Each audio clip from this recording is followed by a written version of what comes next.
Bueno, bien, tercer y último video. Decidí cortar el anterior así no se nos hacía tan largo. Nos abocamos entonces a Becker y Outsiders, ¿sí? Ya para cerrar. ¿Quién es un outsider para Becker? Es aquel que es visto como alguien que ha infringido una norma, ¿sí? Siempre que hablemos de norma en Becker, tengamos presente que estamos hablando de normas o reglas sociales, no la ley en sí misma, ¿sí? Digamos, y que es visto como alguien que ha infringido la norma, puede o puede no haberlo hecho. Es decir, efectivamente puede haber cometido algún delito o puede no haberlo hecho. Entonces, la característica del outsider es que alguien lo etiqueta de ese modo, ¿sí? Alguien le asigna la rotulación, la etiqueta de outsider, de desviado, ¿sí?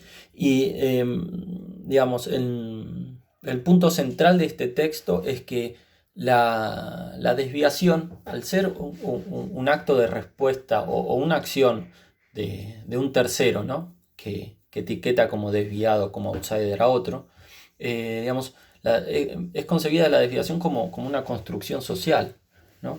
Eh, no es desviado el hecho en sí mismo, digamos, si supongamos que sí, efectivamente cometió un delito. Bueno, no es desviado el acto en sí, tampoco es desviada la persona que se etiqueta como tal.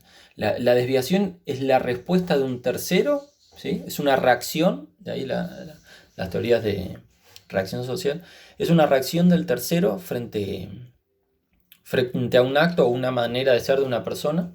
eh, y esa reacción, esa rotulación, esa etiqueta es lo que constituye a la desviación. Esta es la concepción de desviación que tiene Becker. Decimos entonces una construcción social. La desviación no es algo intrínseco del hecho en sí mismo, tampoco de la persona, es la respuesta de un otro. Es creada socialmente, es decir, es una respuesta de un otro, ¿sí? De un otro que no es una persona. Digamos, son grupos los que definen qué acto es desviado, qué acto se aparta de las reglas sociales que tienen valor. Estos grupos, ¿no? que en torno a valores comunes generan reglas sociales y que una vez, digamos, mancilladas esas reglas, deciden poner en acto una denuncia, ¿no? Poner en acto o sea, no solo crear la norma social, sino aplicar en el caso concreto la etiqueta, decir que esa infracción a esa norma por ese fulano o fulana efectivamente es un acto desviado. eh, lo que hace es, no hace más que demostrarnos que, digamos, la arbitrariedad de la etiqueta, la arbitrariedad en la rotulación, no es que todos los delitos conllevan a la etiqueta de un fulano o una fulana, y no todos los etiquetados han cometido una infracción a la norma. Es decir, tenemos funcionarios públicos que blanquean capitales de origen desconocido y se legaliza eso y por lo tanto no llevan la etiqueta de acto desviado, y al mismo tiempo tenemos un pibe en cuero, en short y con una gorra corriendo un bondi y un policía puede pararlo para identificarlo y preguntarle qué hace corriendo y pedirle los documentos. No todo delito es pasible de ser etiquetado y no toda etiqueta corresponde a una manifestación que se corresponda con una infracción a la norma, ¿no? De ahí decíamos la arbitrariedad en la asignación de la etiqueta, la arbitrariedad en la rotulación, la arbitrariedad en la reacción, porque a algunos sí, a otros no. Estos, digamos, son los aportes principales de Becker. Cuando hablaba de estos grupos, ¿no? Que definen cuáles son las reglas que todos deberíamos respetar, estos grupos que además de definir las reglas y las normas, activan los mecanismos para sancionar a quienes las infringen. Becker los llama, digamos, lo van a ver como empresarios morales, emprendedores morales, cruzados morales, ¿no? Son grupos de personas con intereses detrás de la prosecución de la creación de esas normas y de la aplicación de la ley cuando sean infringidas. Eh, digamos, son grupos de gente con intereses detrás de eso, ¿no? Eh, Ahí tendríamos una parte del análisis, es quiénes promulgan la creación de normas y quienes las aplican, o sea, los agentes destinados a la,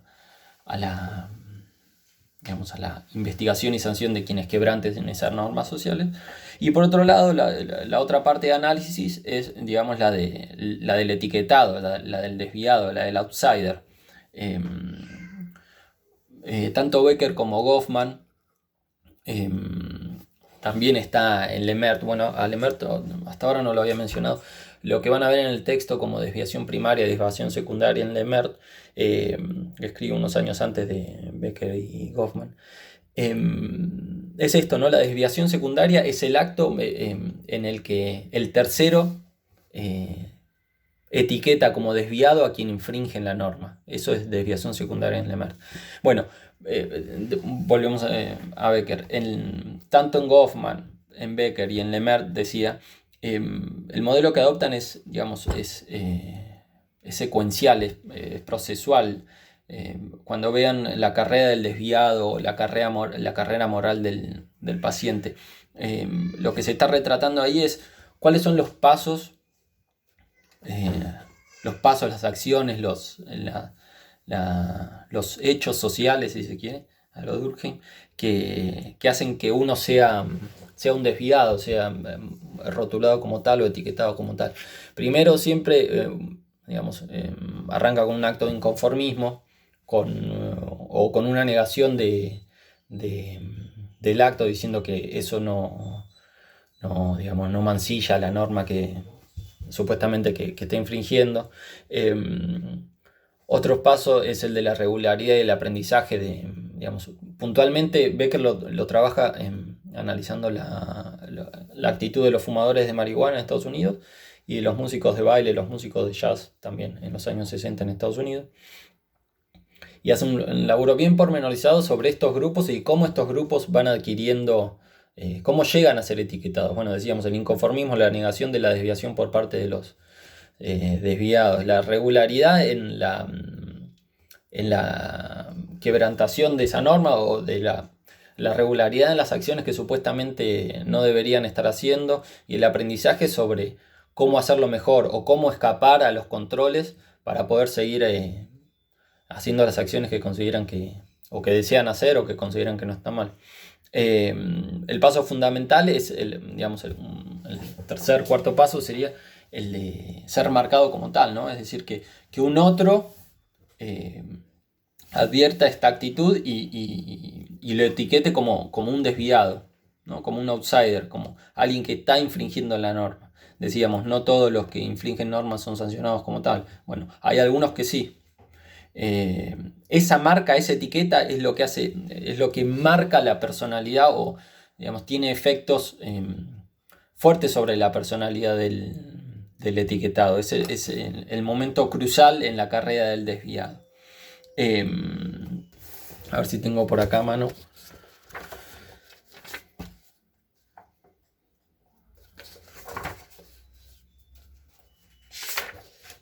Acá. Ser descubierto y etiquetado como desviado tiene importantes repercusiones en la futura vida social y en la imagen que se hacen las personas de sí mismas. Su efecto más importante es el cambio drástico que se produce en la identidad pública del individuo, es decir, cómo es visto afuera por los demás que es etiquetado. La posición de un rasgo de desviado puede tener un valor simbólico generalizado, de forma tal que la gente presupone automáticamente que su poseedor también posee otros rasgos indeseables asociados a este primero, ¿no? Cómo se va desarmando esta identidad y adosándosele otras etiquetas por el mero hecho de haberse sido etiquetado de un modo al comienzo. Tratar a un individuo como si fuese un desviado en general, esto, ¿no? Que se le van asociando otras etiquetas, y no una persona con una desviación específica, tiene el efecto de producir una profecía autocumplida. Esto lo vimos en Merton en las conferencias pasadas, ¿no? Pone en marcha una serie de mecanismos que conspiran para dar forma a la persona a imagen de lo que los demás ven en ella. A partir de esta rotulación de esta etiqueta se va generando en el etiquetado una personalidad nueva. Esto que veíamos en Goffman, ¿no? De ser un prepaciente a la identidad de paciente, a estar marcado con el estigma de haber atravesado un hospital psiquiátrico, de haber sido prisionizado. Digamos, cómo eso marca la trayectoria y la vida retrospectivamente, porque se empiezan a analizar los actos previos a esta etiqueta y posteriormente también, ¿no? Porque todo lo que haga después de esa marcación va a estar siempre atravesado por el prisma de la etiqueta, ¿no? Para ir cerrando, decíamos que esto, ¿no? De la carrera, de una perspectiva procesual, ¿no? Secuencial. ¿Qué pasa con los desviados que logran formar grupos, ¿no? que logran racionalizar sus prácticas, dotarlas de lógica, ¿no? Imponer a sus juzgadores o visibilizar la injusticia o la arbitrariedad de quienes los juzgan, ¿no? Bueno, el último paso, si se quiere, digamos, para hacer un cierre más o menos feliz, o no tan dramático, digamos, Becker siempre tiene presente que el que es desviado, el que es marcado como tal, tiene la potencialidad de formar grupo, de racionalizar sus conductas, de imprimirles lógica, de visibilizar la injusticia y de que el que lo estaba juzgando, es decir, quien lo etiquetaba, pasa a ser un outsider, ¿sí? Que quede fuera de lugar esa primera marcación y que sea estigmatizado o identificado como outsider o desviado, el que hasta hacía poco lo estaba juzgando. Pensemos concretamente en los movimientos en favor de la despenalización de algunos estupefacientes, la lucha por el reclamo al derecho al aborto, ¿no? Creo que ahí tenemos como ejemplos para tratar de bajar un poco esto y seguir pensando cómo operan, digamos, en la cotidianidad, ¿no? De nuestras vidas estas perspectivas, estas teorías. Creo que con eso estamos. Si tienen alguna duda de algo, si no queda claro, nos escriben, estamos a su disposición. Me extendí un poquito, pero bueno. Espero que les sirva. Cualquier cosa hablamos. Saludos.